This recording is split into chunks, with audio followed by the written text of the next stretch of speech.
L'Épître aux Hébreux parle d'un roi appelé Melchizedek, qui bénit Abraham et qui était souverain sacrificateur du Dieu Très-Haut.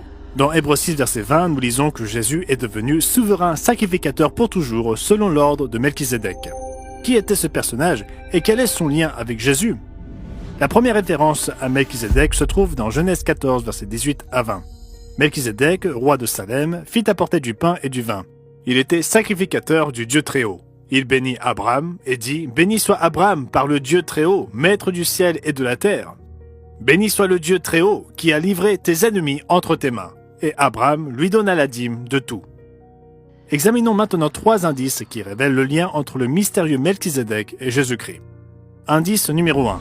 Melchizedek et Jésus-Christ sont tous deux des rois confirmés. Le nom Melchizedek est traduit littéralement par roi de justice, ce qui est mis en évidence dans l'Épître aux Hébreux chapitre 7 versets 1 et 2.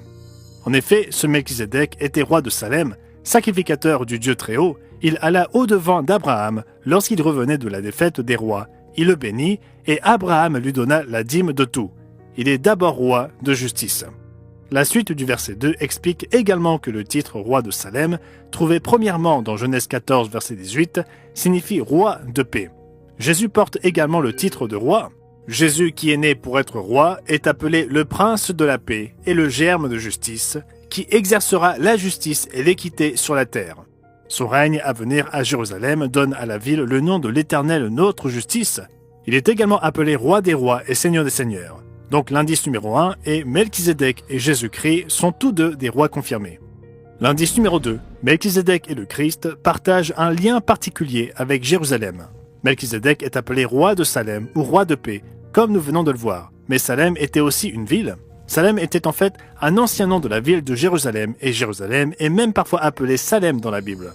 Dans le psaume 76, verset 3, nous lisons « Sa tente est à Salem et sa demeure à Sion ». Et tout comme le mot Salem est traduit par paix, le mot Jérusalem signifie cité de paix. Melchizedek, roi de Salem, a donc un lien direct avec Jérusalem. Jésus-Christ régnera aussi à Jérusalem. Il régnera en tant que roi des rois et seigneur des seigneurs depuis Jérusalem. Jérusalem est appelée la ville du grand roi dans Matthieu 5, verset 35, en parlant bien sûr de Jésus-Christ. Lorsque Jésus est entré à Jérusalem avant sa dernière Pâque, il a accompli les paroles d'une prophétie de Zacharie. « Voici ton roi vient à toi, plein de douceur, et monté sur un âne. » Dans Jérémie, il nous est dit du moment où Jésus reviendra ici-bas, qu'on appellera Jérusalem le trône de l'Éternel. Toutes les nations s'assembleront à Jérusalem au nom de l'Éternel.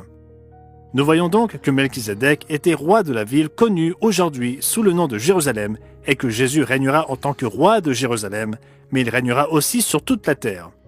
Enfin, indice numéro 3, Melchizedek et le Christ sont tous deux des souverains sacrificateurs. Dans Hébreux 7, verset 3, nous lisons que Melchizedek est sans père, sans mère, sans généalogie, ce qui signifie que son existence n'a pas eu de commencement.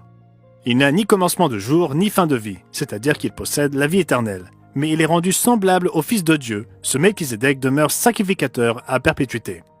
Le verset suivant dit « Considérez combien est grand celui auquel le patriarche Abraham donna la dîme du butin. » Dans l'ancien Israël, les enfants d'Israël devaient payer leur dîme à la tribu de Lévi, tous issus d'Abraham. Mais le verset 6 explique que Melchizedek, qui n'était pas issu de la tribu de Lévi, leva la dîme sur Abraham.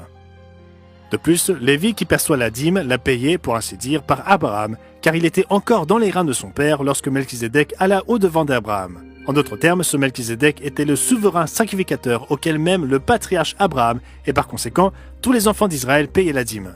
Il s'agissait d'un sacerdoce différent et supérieur au sacerdoce d'Aaron et des Lévites établi à l'époque de l'ancien Israël. Si l'on revient au verset 3, il est dit qu'il fut rendu semblable au Fils de Dieu, c'est-à-dire à Jésus-Christ, et qu'il demeure sacrificateur à perpétuité. Le verset 17 cite le psaume 110, verset 4, qui dit que Jésus-Christ est sacrificateur pour toujours selon l'ordre de Melchizedek. Et au chapitre 6 d'Hébreux et au verset 20, Jésus est appelé souverain sacrificateur pour toujours selon l'ordre de Melchizedek.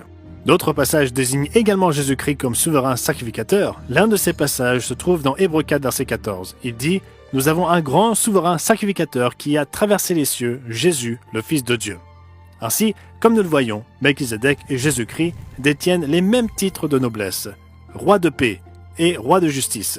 Et ils sont profondément rattachés au même lieu, Jérusalem. Jésus-Christ et Melchizedek occupent également la même fonction de souverain sacrificateur du même ordre. L'examen de ces trois indices ne mène qu'à une seule conclusion, Melchizedek est Jésus-Christ. En d'autres termes, c'est lui qui est devenu Jésus-Christ. Pour avoir une explication approfondie des enseignements de Jésus-Christ au sujet de la dîme, abonnez-vous à notre chaîne pour être notifié d'autres vidéos qui vous aideront à comprendre votre monde à travers les pages de la Bible. Merci d'avoir regardé.